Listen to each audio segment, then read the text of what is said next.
All right, hello, challengers. Everyone in the the 5 pound slim down for summer challenge. This is the video number one of the nutrition series in week 3. We're down to the final 3 weeks of the challenge. If you're still here, my God, like you guys, you're rock stars. You're awesome. Most people drop off by week 3, so if you're here, that's awesome. And like I said in the kickoff call, if you commit to yourself, I'll commit to you. So that's what I'm doing here. That's what I'm following through here. That's what this is about, because I want to make sure, like I said, I want to make sure that this challenge is the last challenge you ever need. If you want to join other challenges in the future just because it'd be fun, cool. But I want it to be the last challenge you ever need. That if you wanted to, you can take the information you learned from this challenge and move on and never needed to hop on another one again. Because guess what? You'll lose the weight, you'll keep it off, and you don't gain it back, which then creates the need to join another challenge. That's what this whole challenge is meant for. It's the challenge to end challenges. This is what I'm trying to make this. This is the idea that I'm trying to put forth. So week 1, I talked all about mindset, because most people know what they should be doing.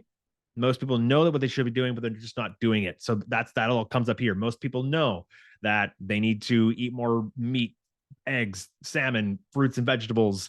They know they should be walking more. They should be exercising. They should be lifting weights. Most people know they should be doing that, right? It's not a knowledge issue. It's an action issue. And action all comes down to mindset. So week 1, we talked all about mindset. Week 2, we talked about exercise.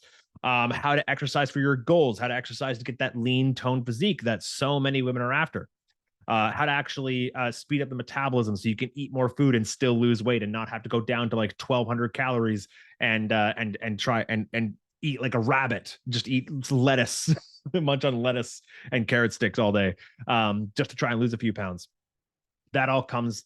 So we allow you to tell you how to exercise to build the metabolism, get strong, have the energy. We know that having muscle on your body is the number one defense against so many things. Like if you could take a pill that can increase your quality of life, that can reduce your risk of dementia by up to 30%, that it can drastically improve the likelihood of surviving cancer if you ever happen to get it. It's also the like a pill that could improve your insulin sensitivity and get rid of PCOS, get rid of insulin resistance, get rid of prediabetes, type 2 diabetes. If you could take one pill that could solve all of those problems for you, it's called strength training. We have it. It's called strength training. It does all those things, right? So week 2 is all about talking about exercise and how to actually train for health, so you can actually live long and strong and actually not only extend the years of your life, but actually increase the quality of those years. So you're not like a lot of the older generations, the seniors that we see all the time that are just kind of vegetating on the couch waiting to die one day, right? Building muscle is what prevents that for so long. It actually makes those final years worth living. Now, this week we're talking all about nutrition today, because we know that nutrition plays the biggest role in hormonal health. Nutrition plays the biggest role in our hormones. Nutrition plays the biggest role in our weight loss, weight gain, body fat, right? It's nutrition that drives that. You cannot out exercise a bad diet. If your diet sucks, then no amount of exercise will ever catch up with it, ever. Like it just won't happen. So we got to get that dialed in. How do we do that? Well, because there's so much conflicting information. This training alone will cover about 99% of everything you'll ever need to know, especially when it comes to fat loss, but also muscle gain and building muscle, anything like that. This training will cover about 99% of everything you'll ever need to know just to get healthy, get to a healthy body fat percentage. So let's dive in. Number 1, first and foremost, the number 1 thing that matters above everything else is calories. Everything else comes second or lower, way lower. The first thing that matters is calories. But what are calories? Calories is energy. That's it. Calories is the name we gave the amount of energy contained in food. That is all calories are. There's nothing special. They're not like some big voodoo, crazy, scary thing. It's just energy. That's it. Body fat, what body fat is it is stored energy for later use. That is what calories are. That's what body fat is. It's stored energy. This is why a calorie deficit is the only thing that can drive weight loss. If you are not losing weight, it is because you're not in a calorie deficit. You're not in an energy deficit. It's your body burning stored energy for fuel for your body, right? Your brain, eyes, your every beat of your heart takes energy. Breathing takes energy. Chewing takes energy. Walking, fidgeting, the creation of new hormones, your reproductive system, your immune system, respiratory system, cardiovascular system, your digestion, every single thing in your body requires energy to run. Excess energy increases body fat, or excess calories adds body fat, because the body is going, hey, we're full. We got everything we need, but I see I'm still getting more energy. Cool. That's awesome. I'm going to store it later in case we run into trouble, in case we start starving. I'm going to, and we start getting in a point of famine. I'm going to make sure we have more excess energy to tap into. So now I'm going to keep it and turn it into body fat.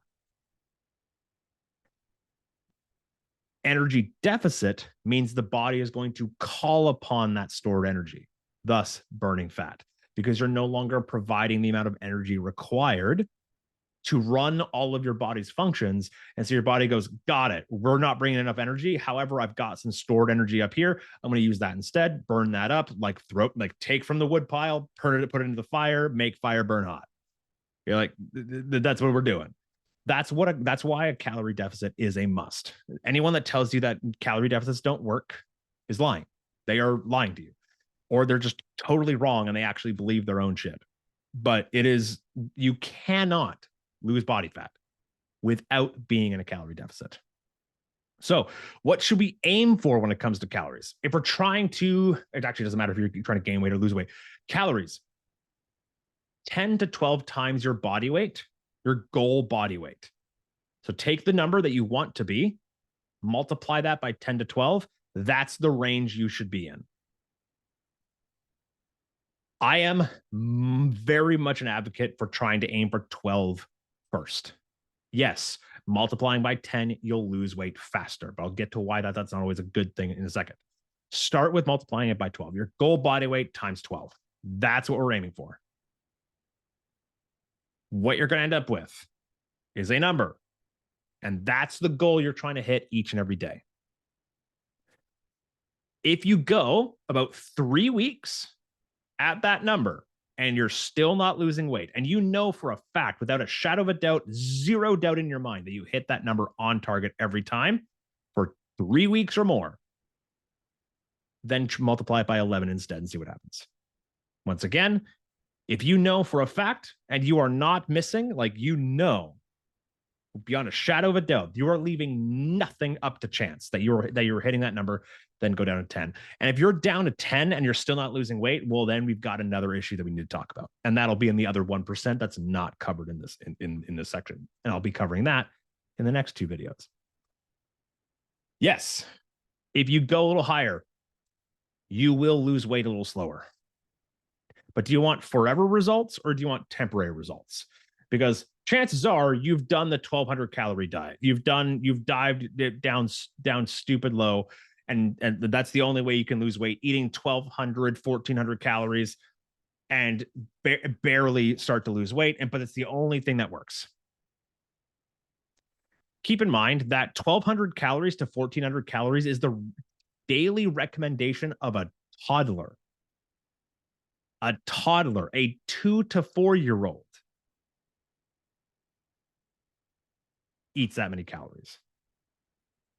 So no shit, it's unsustainable. Obviously, it's going to be hard to stick to because you're not eating like an adult. You're eating like a small child. Okay. So what's going to be, because you're going to lose weight faster at 1,200 calories, 100%. But you've probably tried that before and gained the weight back. So was it faster or slower? Because you gained the weight back and now you have to do it again. Or would you rather than going up and down, yo-yo diet, lose weight, gain weight, lose weight, gain more weight than you started with, right? We've all been there. Just more weight, gain weight, gain weight, lose weight, gain weight, lose weight. This yo-yo dieting cycle where it's like every diet works until it doesn't, and then something happens, you go off the rails. A lot of the times is because we're crash dieting. We're eating way too few calories. We're eating like a toddler instead of an adult. How about we eat like an adult and we'll find a plan that's a lot more sustainable? And we only have to lose weight one last time, not again and again and again and again. So do you want slow? Do you want the fast but temporary results, or do you want the forever results that last until the day you die? I'm team last forever. Your choice. So now let's get into the macronutrients. So why are they called macronutrients? Macros, because they're large. They're larger molecules. And the three macronutrients, proteins, carbs, and fats, are the three molecules that contain calories. They are these. Those are the nutrients that contain calories, right? Proteins, carbs, and fats. Let's start with protein because everyone knows how much, should know by now how important protein is, but we'll go over it again. Protein, 4 calories per gram of protein. 1 gram of protein is 4 calories. Protein is by far the most important of the 3 macronutrients. It keeps you really full, meaning you're less likely to overeat throughout the day because you're just not nearly as hungry. It helps regulate blood sugar. It burns more calories to break down and digest than any other 3 nutrients. You could have, and by the way, this has happened. I've had a client eating 1,920 calories, and she was kind of losing weight, not really, but she was hungry all the time. What we realized is that she was at like 75 grams of protein, not very high. Like that's really low. So I was like, okay, let's work our way up. Let's literally slowly over time work our way to 150. Like we're going to slowly increase and get you to double your protein intake. We're keeping the calories the same. The calories are still at 1920. However, she started losing weight. She started losing weight for 2 reasons. Because protein burns more calories to break down. Therefore, at 1,920 calories of less protein versus 1,920 calories at more protein, she was able to start burning more body fat, despite the fact that her calorie intake did not change. But by burning through more protein, she was able to burn more body fat because of that. And the second reason is because of the fact that because she was eating more protein, she found that she was a lot fuller. It was hard for her to continue eating more food. It was hard for her to feel unsatisfied. Like trying to eat 150 grams of protein of whole natural foods is hard. It's a lot of food. And so her cravings dropped substantially because her protein was a lot higher. Protein sources, most natural protein sources are loaded with micronutrients, which helps a ton with cravings. Things like red meat, salmon, eggs, chicken, tuna, all those sort of things have so many vitamins and minerals involved that it checks all those boxes and those cravings start to come down. And as we know, protein is what's needed to build muscle, which is going to increase insulin sensitivity. Muscle is the most insulin sensitive tissue on your body. If you want to take control of insulin resistance, build muscle. It helps speed up the metabolism. It is also required for that lean and toned look. A lot of women are like, I want to get toned. I want to get toned. Like, I just want to get more shape and add some tone to my body. It's like, I'm just toning up right now. I just want to tone up. What tone is having muscle, getting rid of body fat. That's what tone is. When people say like, oh yeah, I want the nice shape to my shoulders. I want like the nice firm glutes. I want to get rid of the like the bat wings under the arms and the jiggly thighs. I want to get toned. That comes from building muscle, getting rid of the body fat so you can see it. That's all it is. That's what toning is. Building muscle is what fixes all of that more than anything else. And this is what makes the difference with how you look in the end. If protein is not where it needs to be while you're trying to lose fat, what'll happen is it'll look exactly the same, just smaller. And if you don't like how you look now, you're not going to look like how you look like then. You're going to get that skinny fat look. And all of the efforts in the gym are going to feel like they're leading nowhere because you're not looking any different. So get that protein up there. How much protein do you need? That's a really good question. You want to aim for about 0.7 to 1 gram per pound of goal body weight. 0.7 to 1 gram per pound of goal body weight. Any more than that, you kind of get a point of diminishing returns as far as muscle. However, if you go beyond that, which if you're trying to lose body fat, I highly recommend just getting that number really high. Because what will end up happening is, again, having high protein meals is going to be a game changer for how full you feel throughout the day. So your cravings stay down. You're less likely to overeat. So as far as a muscle building benefit, kind of ends at that 1 gram per pound. Anything above that becomes a point of diminishing returns. It stops being so helpful. However, it's still really helpful for suppressing hunger, allowing you to not eat so much throughout the day. So let's move on to fats. 9 calories per gram. So understand that it is really easy to overdo. It is more than double the amount of calories per gram than carbs and fats. 9 calories per gram, more than double the amount of calories per gram. Really easy to overdo. This is why when you look at like a handful of nuts, you're like, oh, cool. Like that little handful of nuts, 400 calories, 500 calories, really quickly adds up. Peanut butter, man, a piece of my soul died the day I realized how much 1 tablespoon of peanut butter actually is. It's not much. It's not much. You want to know how much 1 serving of peanut butter is? Most people just kind of go in, yep, there's my serving, and slap it down. No, what 1 tablespoon of peanut butter is you scoop it up, get a knife, scrape off the excess. Now you're left with 1 tablespoon. And that's like 100 calories. When I first figured that out, a piece of my soul died. But that's how easy it is to overdo calories. You're like, yeah, I'm not eating much at all. Look, here's my peanut butter toast. And it's like, yeah, well, that peanut butter just made it go from a like 120 calorie piece of toast to a 500 calorie piece of toast because you needed to cover the whole freaking thing. You're seeing how easy it is to overdo it. This is why cooking oils are really important to track.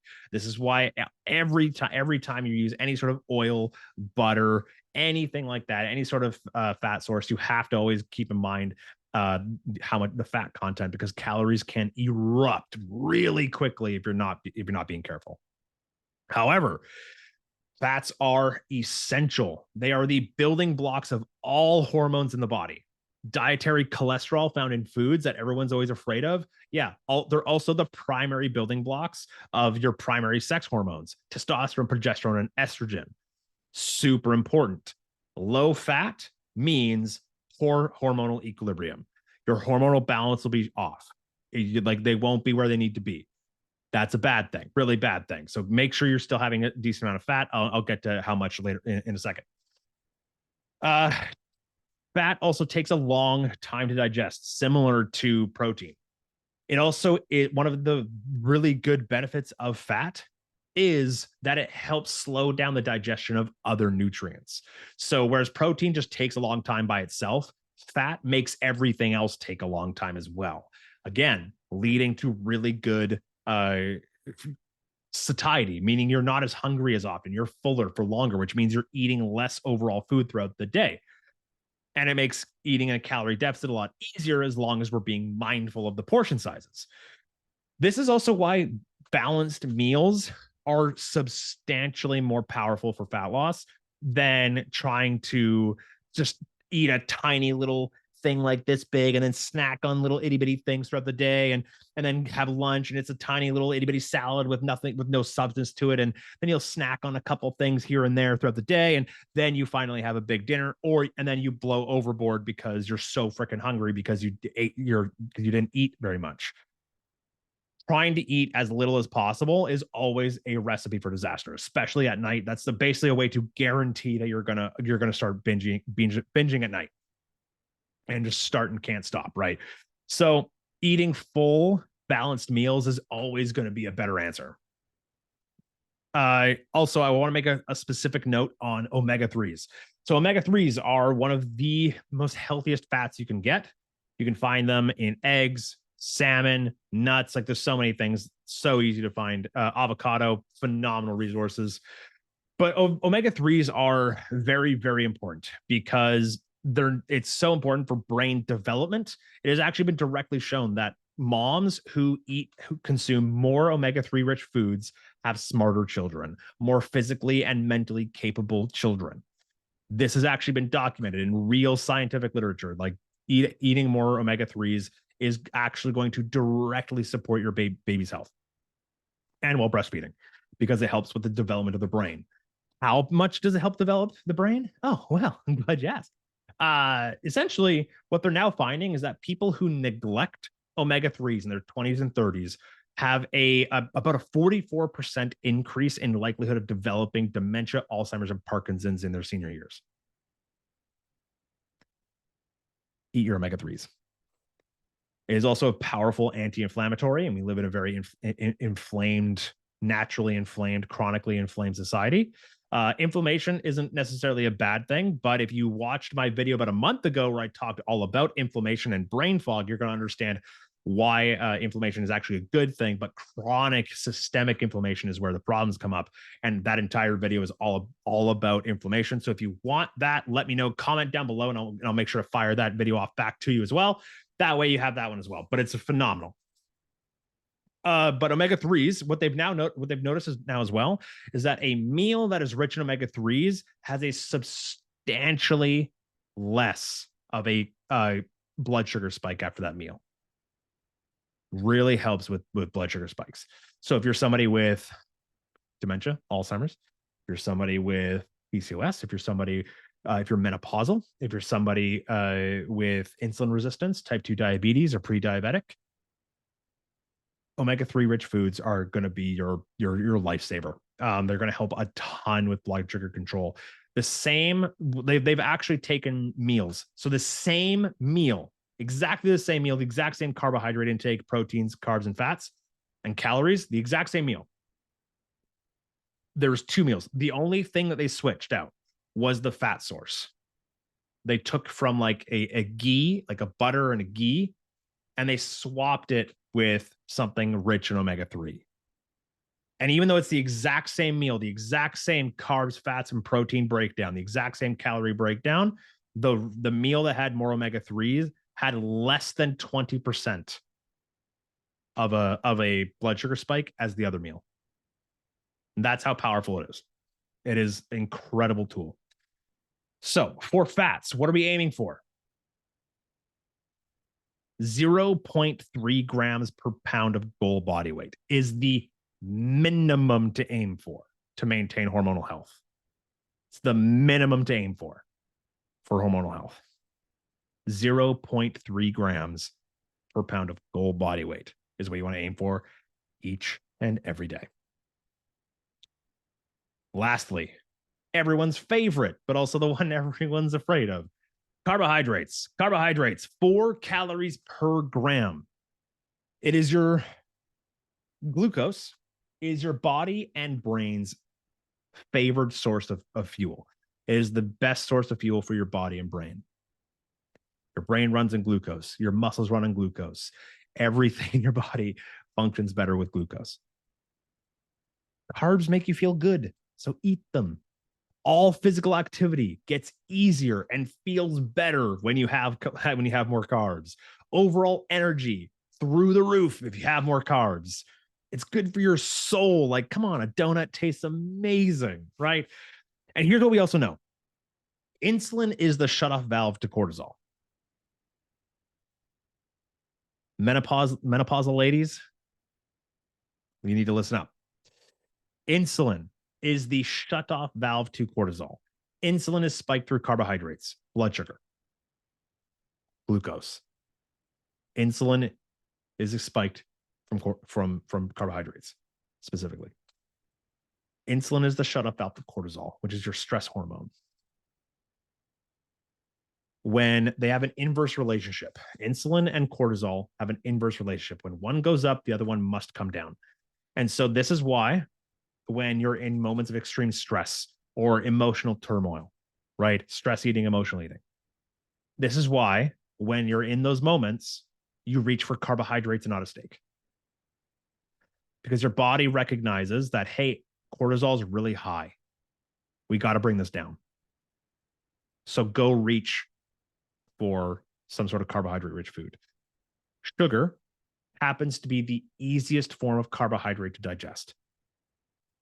This is why you will always go towards like the ice cream and the Oreos before you start going to like brown rice and a potato. Because your body recognizes that sugar is very fast digesting, and therefore that's where you're going to aim for, because it wants that quick release of insulin to drop cortisol. Cortisol being your stress hormone. Why is this so important specifically for women going through menopause? Well, because for a few reasons. Your tolerance to stress is way down. And so as cortisol rises and you no longer have the hormonal buffer of progesterone and estrogen to kind of defend against high cortisol, your thyroid is now going to take a walloping from all that stress. All that cortisol is going to attack your thyroid. And we need to have some defense against that, because you no longer have your normal base hormones to defend yourself, to defend the thyroid like it used to. This is why the keto diet, like, so women going through menopause already have a 70% increased likelihood of developing hypothyroidism.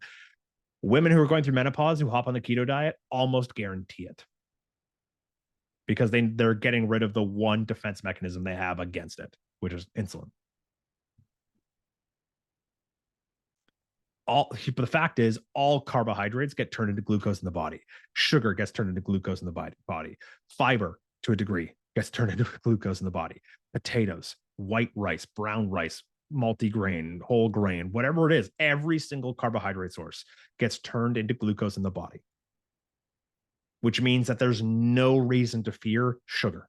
There's no reason to fear white rice or pasta. There's no reason to fear that. There's no reason to fear toast. It all gets turned into glucose, all of it. It does not matter what the source is. What matters is the quantity, the calories that come with it. That is what causes weight gain, not sugar. It is the overconsumption of sugar. It's not carbohydrates. It's the overconsumption of food, the overconsumption of calories that causes weight gain. Here's what I recommend. For breakfast, a low to moderate carbs in the morning, high carbs at dinner. Why? Because again, having that shutoff valve, the cortisol, if cortisol is high, then your body, your gut cannot produce serotonin and melatonin, which are the two chemicals you need to sleep. If we want a good night's sleep, we want to make sure we bring stress down. So high carbs at dinner, lower carbs in the morning, high carbs at dinner. That'll allow the cortisol to come down as insulin goes up. Make sure it's a full, complete meal to make sure it's all nice and stable. It's not a giant spike and then a sudden drop, and you'll be good. And you'll have a much better night's sleep. Now, if you're menopausal, make sure you have a decent amount of carbs at breakfast too. Again, when you wake up, your cortisol levels naturally are at their peak first thing in the morning. If you're menopausal, you're going to need to bring that down right away. Have a decent carb breakfast, and then keep it moderate throughout the low to moderate throughout the rest of the day, and then spike it again at dinner. Also, menopausal women, another really good thing to do for the exact same reason, have a light carb snack about an hour or so before bed. I usually say try to have your dinner about 3 hours before bed to minimize digestion disruption trying to sleep. However, if you're menopausal, again, we want to just bring that cortisol down. Have like a rice cake with a little bit of peanut butter on it, or something like that. Just a little bit, whatever you can to kind of something nice and light, easy to digest that'll bring that cortisol down. You'll sleep like a rock. And the idea is never eat carbs by themselves. I call this no naked carbs. No naked carbs. You're not meant to eat a bowl of rice by itself, Mr. Noodles by itself, a bowl of cereal. The reason why that kind of disrupts a lot of our kids is because it's just pure carbs and sugar. We need more. We need a full balanced meal, proteins, carbs, fats, fiber to make it all kind of fit, all come together. So what does that look like? A lot of the times people always bring up, when we're talking about insulin, we're talking about diabetes, people bring up the glycemic index all the time. Here's the thing. The glycemic index was based off of solely eating the carbohydrates by themselves. You're not supposed to eat carbohydrates alone. You're meant to have a full, complete, balanced meal. As soon as you add protein, fat, and fiber to any meal, the glycemic index becomes completely useless, because fat, fiber and protein will help slow down the digestion of anything that comes with it, the carbs that come with it. And so rather than having a giant spike in blood sugar and then a sudden drop, which is what makes you feel tired and lethargic, you're just going to get a gradual increase and a gradual decrease back to baseline. You're not going to feel a thing. Glycemic index is basically useless if you're eating like you're supposed to, which is just a balanced meal. Carbs make you feel like a badass, strong and capable. You sleep better, and sleep is the foundation of all health. Just 3 days a week of poor sleep will have a hormone profile that reflects somebody a decade older than you. You want to make sure you're getting good sleep. And if you want to get good sleep, carbohydrates are an amazing tool. You feel more energized. So eat your damn carbs. Stop being afraid of them. As far as your goal, how many you should aim for, the more active you are, the more carbs you're going to need. Fill the rest of your calories with carbs, right? You did your 0.7 to 1 gram per pound of body weight with protein. It's 0.3 grams per pound of goal body weight for fats. Use carbs to fill the rest. You'll feel like a rock star. You'll feel incredible. Fiber and micronutrients. So vitamins and minerals. That's what micronutrients are. They're called micro because they're itty bitty. There's no calories in these. These are what feed the body's function. Energy, sleep, headaches, PCOS, mood, gut health, immune system, hormonal production. Everything in your body runs on micronutrients, needs those vitamins and minerals to help function properly. These are also going to help protect from cravings and deficiencies. Wednesday, again, I'll be breaking down all the best foods for fat loss that are the best foods because of the micronutrients in them. I'm going to break down exactly the best foods for fat loss because of how much easier it is to stick to the plan when you have foods like this in them. But this is why a 30-gram fiber a day is a must, because it's going to help with cravings. You're going to feel fuller for longer. So you're going to eat less food overall. You're getting the nutrients. You're never getting deficiencies. Nutrient deficiencies is one of the reasons why cravings ever spike in the first place, because your body's going, hey, I need iron. So you're going to go crave pizza now because pepperoni on pizza or like anything like that. It's like, hey, you need calcium. Where can I get calcium? Dairy. Oh, but you want to know what's going to also give me that quicker? Ice cream, because it's very quick and easy to digest. So go get ice cream instead of drinking a glass of milk. Like that's like having micronutrient rich foods is going to help a ton on that side of things. Fiber is basically Mr. Clean for your insides. If you want healthy gut, like if you're having gassing and bloating and you're irregular with your poops and stuff like that, have more fiber. It's going to be the thing that saves your butt, literally, because it helps defend against colon cancer better than almost anything else you could possibly do. Blood pressure and blood sugar regulation, another job of fiber. So if you have high blood pressure, eat more fiber. If you're pre-diabetic or diabetic or insulin resistance, or if you have if you're at risk of Alzheimer's, or if you have like PCOS, anything like that, more fiber, really good. Research shows pretty clearly that hitting 30 grams of fiber per day significantly increases the likelihood of sustainable fat loss, because you're full, because you feel good, because you're actually in a good mood, because you have the energy levels, because your cells, the very cells in your body, in which case you have like 30 trillion cells in your body. All of those are happy. Every single one of those are happy if you have high fiber. If you have lots of fruits and vegetables, nuts, seeds, beans, lentils, stuff like that. Excellent sources of fiber. Oats are like so good. And they also show that every 10 grams of fiber that you have per day decreases your risk of all-cause mortality by up to 10% per 10 grams. So that's basically just risk of death from natural causes fixed with fiber. Next, we're going to talk about quality versus quantity, because this is a battle that I hear about all the time. What's more important, quality or quantity? And here's the thing. Food has no moral value.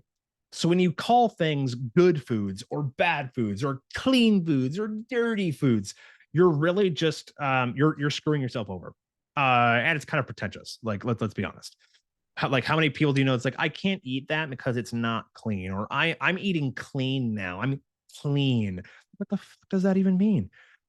Food has no moral value, but here's the problem. Most people go like, nope, I can't eat that because that's bad. Food, bad. Pizza, bad. Ice cream, bad. Oreos, bad. Whatever it is, people label these foods as either good or bad. And here's the problem. When you label a food as good or bad, you're then going to associate your quality of a human being with the foods that you eat. So you're going to sit there and be like, I ate a bad food, therefore I am a bad person. I'm a terrible person. Why can't I do this? I should be able to do this. I should be better at this. I should be further ahead. I should have lost more weight. This should be easy. Why can't I figure this out? All of that comes from labels of food. Food has no moral value. It's just food. Clean food is just a stupid term invented by the modern diet culture to make you feel like shit about eating foods that you like, which means you're going to go buy their Ideal Protein program. You're going to buy into the Weight Watchers program, the Noom program. You're going to go and fall for all that stuff because that's going to teach you how to eat clean. And they're literally going to tell you, don't eat this, don't eat that, don't eat this, don't eat that. And what happens? All you can think about it is that food. Oh, I can't have that because it's carbs. I can't have that because it's dirty. I can't have the cake because it's dirty. It's not clean. And so it just in your head again and again and again, that nagging voice. It's like, yeah, but you want cake, you want cake, you want cake. Go eat the cake. You want the cake, go eat the cake. And then you cave in. You eat the cake. You call yourself a terrible person. The plan didn't work for whatever reason. Like you're not strong enough. You think you're not good enough, or XYZ. Think you don't deserve. You don't understand what went wrong. It is again, it's so pretentious. Like it implies this kind of holier than thou attitude, right? Like how many times have you heard friends go be like, I'm only eating clean now. I can't eat that. I can't go to that restaurant because there's nothing clean on that menu, right? And then it also creates like guilt at family outings because then they play the victim and pretend that somehow you should have known and should have been like, God, it's stupid. Stop calling foods good or bad. Stop calling foods good or bad, clean or dirty. The only thing that makes the only difference between foods is it more or less nutrient rich? That's it. Are there more or less nutrients in that food? There's nothing good and there's nothing bad. Now, when it comes to fat loss, quantity matters more. The amount of food matters more. Calorie deficit, right? If you want to lose weight, you must be in a calorie deficit. All calories are just calories. Quantity is simple numbers. Did you go over calories, yes or no? Quality will determine how you feel along the way. So two people eating 2,000 calories of donuts and ice cream will feel like absolute shit as compared to the 2,000 calories of beef, chicken, wild-caught salmon, fruits, and vegetables. They'll lose just as much body fat. They'll lose just as much weight. The person who's just eating ice cream, Oreos, chips, if they're at 2,000 calories and that's how much calories they need to lose weight, they will lose exactly the same amount of body weight as a person eating beef, chicken, wild-caught salmon, fruits, vegetables. They'll eat the exact same if they're both at 2,000 calories, and that's what they need. But they're going to feel substantially better. The people eating the beef, the chicken, the wild-caught salmon, the fresh strawberries and raspberries, the spinach, the broccoli, all those fruits and vegetables that are just so good for you, that feed your body at a cellular level. You're going to feel better. You're going to have more energy. You're going to sleep better. You're going to have a much better quality hormones. Like everything I said earlier, why it matters so much, why fiber is so important. That all comes in.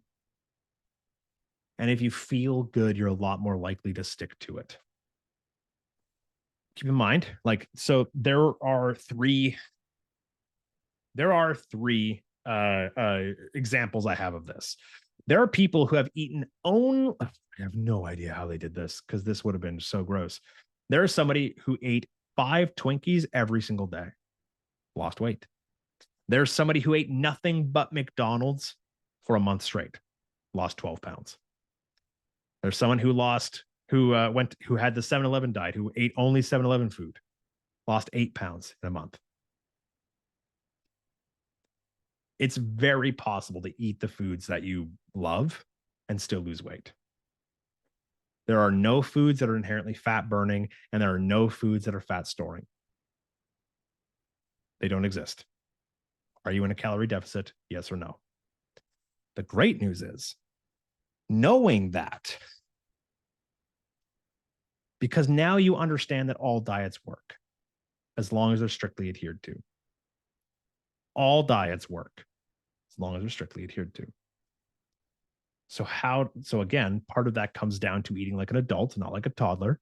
because toddlers are meant to eat 12 to 1400 calories. Adults need, man, this is where it varies. However, in my experience, anything less than 1600 calories is just starving yourself and setting yourself up for failure. If you need to eat 1600 calories, and that's how you lose weight,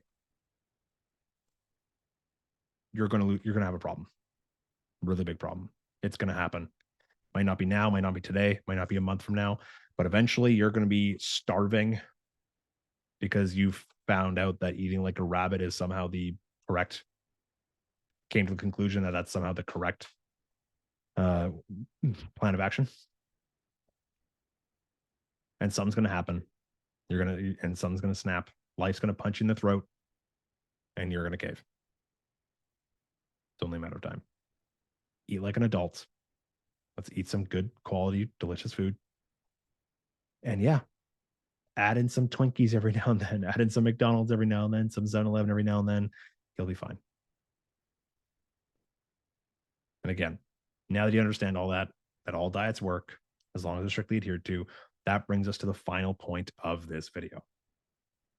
Tracking and putting it all together. It has been shown with real scientific evidence that the average person is eating up to 60% more calories than they believe they are, even when they're tracking, because their portion sizes are off. It's very common to hear the phrase, I'm doing everything right, but it's still not working. I tried a calorie deficit and it didn't work for me. Or I tried tracking, it didn't work. Or I don't eat much and I just keep gaining weight. I don't know what's going on. Well, here's the thing. You weren't in a calorie deficit. Otherwise, you would have lost weight. You were not accurate with your tracking and you were eating a lot more than you thought you were. And a muffin and a large latte from Starbucks is creeping up to 900 calories on average with zero nutritional value. You ate this much food and you're almost halfway through your entire day of calories. Yeah.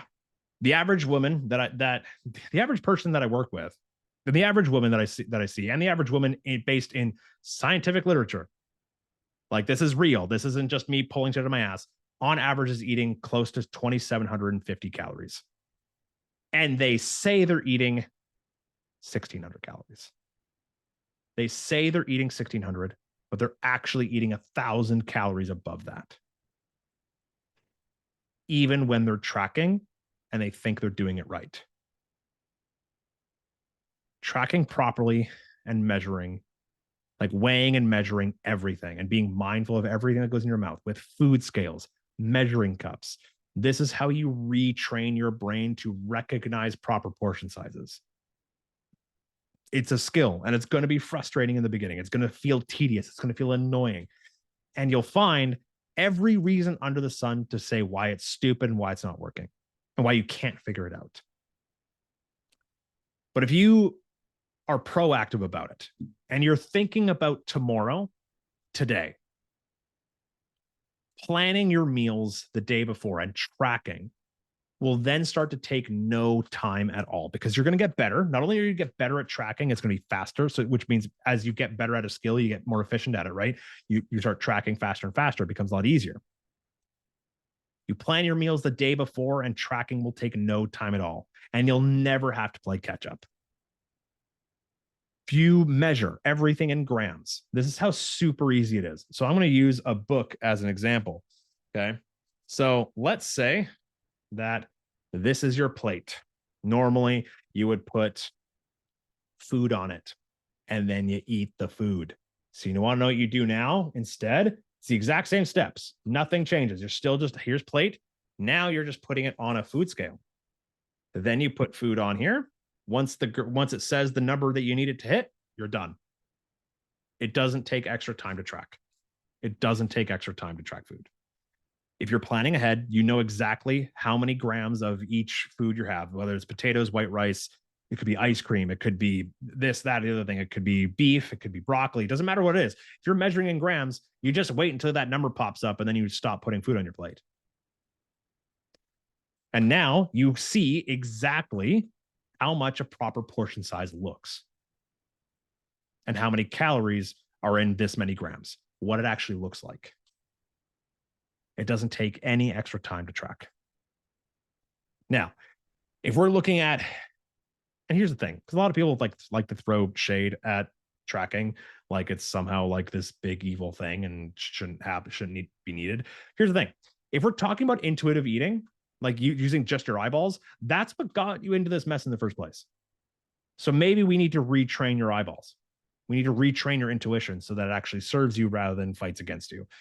And I'm sorry, if you're not willing to sit down and figure out proper portion sizes, what that actually looks like in reality, not in your mind, but in reality, like you're going to stay stuck. So why not do it that way? You track your finances, right? You make sure you're brushing your teeth every day. Like you already do a lot of things. You already measure a lot of things. If you want to make money, guess what? You have to make more than you spend, which means you have to pay attention. And the more you pay attention, the more you get micro about it, the better it's going to be. The more money you're going to save. Same with this. Same with tracking. The more meticulous you are, the more you train yourself to be better at portion sizes, just like you get better at saving money. You track your budget. Why is it so daunting to even think about tracking the food you put in your body? Your vessel, the thing that you go through life in, the one life you get, the one body you get for 80 years. Why wouldn't you pay attention to what you're putting in it? So, what does it look like when we're talking about consistency? Because earlier I talked about the quality versus quantity. We talked about how you can have 7-Eleven, you can have pasta, you can have this, you can have ice cream, Oreos, tacos, all those sort of things. You can have all those things and still lose weight. It has been proven. I've talked about it already. How do we do that? Because we know that a lot of things like ice cream, cake, delicious, super high in calories. So how do we make that fit? Well, let's look at if we're weighing and measuring everything, tracking properly, accurately, beyond a shadow of a doubt. Here's what that looks like. Because we always talk about the 80-20 rule of consistency. But what does that actually look like in practicality? 80-20 in a day. Again, let's say people need 2,000 calories. This is a nice round number. 20%, 80% of your food should come from whole natural foods that came from the earth or someone had to kill in order to get it to your plate. And the other 20% can kind of be whatever you want, as long as the calories are equated. Calories and protein are where they need to be. You're good. So what does that look like? For 2,000 calories, 20% is 400 calories, which means you have 1,600 calories to come from whole natural foods, red meat, salmon, eggs, fruits, vegetables, all that sort of thing. And then you have 400 calories that can come from pizza and ice cream. Done. And why that works so well is because it allows you to keep your sanity. Because no longer are you feeling bad about eating pizza, you still get your pizza. No longer are you feeling bad about eating chips because it's part of your diet. It's part of the plan. And what happens a lot of the times when people fall off the wagon, they fall off the wagon because they have the urges build up and something happens and then they explode. Like I've been telling myself I can't have chips for 3 months and oh my God, I just had a super stressful day at work and all I want is those chips. So I reach for the chips, eat the chips, and now I eat the entire family sized bag. And now I just want more. I want more and more and more and more, right? And so what happens is a lot of the times you'll do really, really good about 4 to 6 weeks, but something will happen that'll knock you off course and you're going to completely derail it because most people will throw in the towel after one bad meal thinking they ruined the whole plan. Oh, the whole plan is ruined. I screwed up. I might as well keep screwing up because I've already screwed up. So I might as well just keep going. And you know, like I might as well get it out of the way now, enjoy myself while I can. And you know what? I'll just start over again on Monday. Right? To avoid that, we sprinkle in those fun foods that you love so much. We sprinkle that in daily if you want, because what's going to happen is as you keep telling yourself, I can't have that, I can't have it, it's bad, it's dirty. We already talked about that. It's kind of like you're holding a beach ball underwater. And over time, that stress builds and builds and builds until eventually you give in, it explodes in your face. But if we're constantly letting air out and we're constantly dabbling and having a little bit here and there intentionally, being like, you know what, I feel like having pizza today, so I'm going to make sure that I fit 2 or 3 slices into my meal, into my dinner. And that way, there you go. There's my proteins, carbs, and fats. And I'm still within my calories and I'm still within my, and I get to actually enjoy my plan now Now I don't need to be like, oh, I can't wait for the weekend to cheat on my diet. Huh? It's a cheat day. No, you don't need that anymore. Because here's the other thing: when you call it a cheat day, you're implying that it's bad. You're cheating. When has cheating ever been an implication of something good? It's never. No one's be like, oh man, cheated on my husband today. Good for me. Oh, I can't wait. Oh, it's silly. But now you never need to think about it that way again. You never need to use the word cheat day ever again because you're enjoying yourself all the time. And what this allows you to do is because now let's look at 80-20 in a week. Let's say you're eating 4 times a day, 7 days a week. That means one meal is only 3.6% of your entire day, of your entire week. Sorry. So having one bad day or one bad meal, let's face it, it's always a meal. It's never an entire day. Having one bad meal is only 3.6% of your entire week. You still have so much more to go. You're still so on track. Remember, consistency is what you do most of the time, not all the time. Consistency is not perfect. Consistency is just on average. Now let's look at 80-20 in a month. 20% of 30, 31, depending, is 5 or 6, give or take, right? Which means that you can have 5 to 6 entire days where you are off plan in a month and you're still going to be on plan.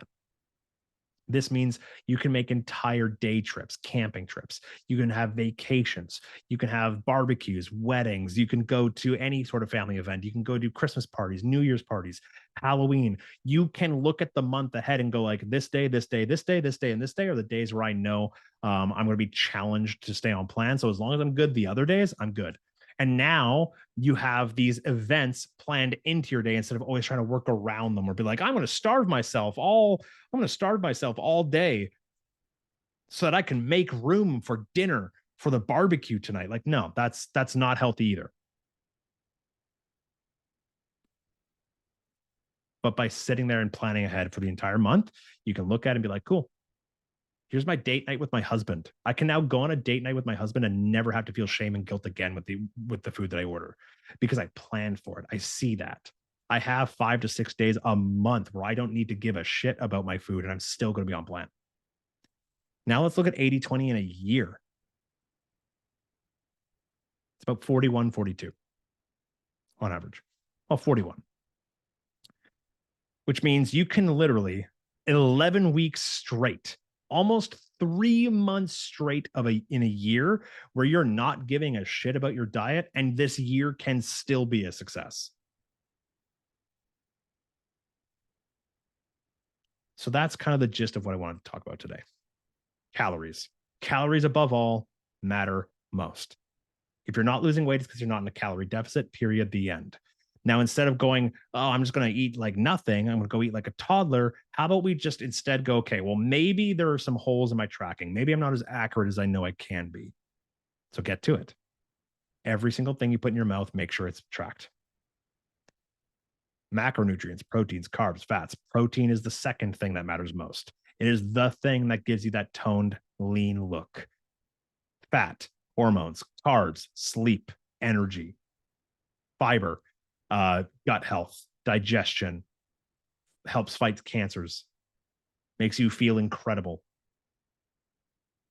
Micronutrients, vitamins, and minerals also literally feed your body on a cellular level. And you have 30 trillion cells in your body. Having more fruits and vegetables makes those cells feel good. Quality versus quantity. Quality will control how much body fat you lose. Quantity will determine how much body fat you lose. Quality will determine how you feel along the way. Tracking and putting it all together, following the 80-20 concept. This is 99% of all the information you'll ever need to know about nutrition. So to summarize, calories. Take your goal body weight and multiply that number by 10 to 12. Always start with 12, then go down to slowly going down to 10 if you can go 3 weeks without ever budging on the scale. If you go 3 weeks without losing weight, then go down to 11. 3 weeks again, if you're still without a shadow of a doubt hitting that number, then go down to 10. Never go less than 10. You're eating toddler territory and you're an adult. So don't. Let's be responsible, okay? Protein, 0.7 to 1 gram per pound of body weight. Fat, 0.3 grams per pound of goal body weight. Carbs to fill the rest. Fiber, 30 plus. 80-20. If you follow that, you will crush. The idea, though, is that you have to be patient. You have to be patient. The only way to guarantee that you don't win, that you don't succeed, is to quit. The only way to guarantee that this doesn't work is to quit. If you can make sure that you just don't do that, then your success is inevitable. I hope this was helpful. If you want clarification or anything, comment down below or message me directly. I'll talk to you on Wednesday as we continue to part 2 of the nutrition series, where we talk more about the best foods for fat loss. I'll see you then. Take care.